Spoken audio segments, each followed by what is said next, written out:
پر سوار ہوگی، چلتی چلتی دروازے جنت میں آئے.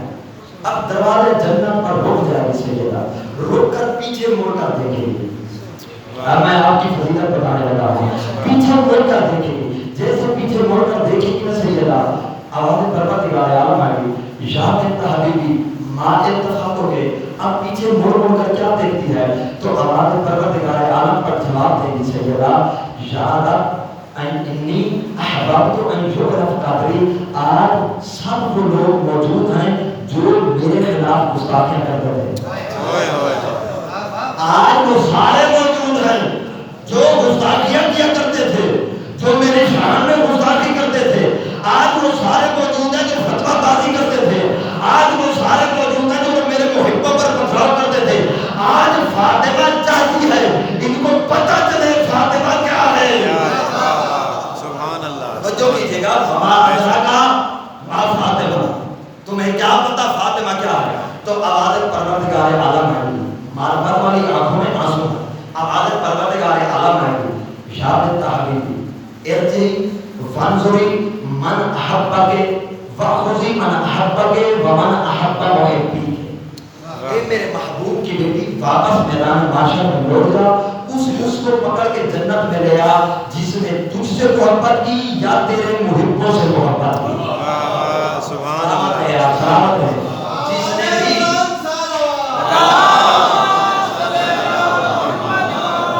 بھی تم سے محبت کی انہیں لے آ دروازہ جنت پر اور جنت میں داخل ہو گیا. اب اپنی عظمت اپنے آپ کو منسلک کریں سیرت فاطمہ و زہرا کے ساتھ، سیرت اولاد فاطمہ و زہرا کے ساتھ اپنے آپ کو منسلک کر لیں. جب آپ منسلک ہو جائیں گے تو پھر میں اپنی آپ کی عظمت بتانے لگا ہوں کہ آپ کی عظمت کیا ہے. جب انشاءاللہ ہم سب کو بی بی لے کر دروازہ جنت میں پہنچے، جائیں گے نا صاحب؟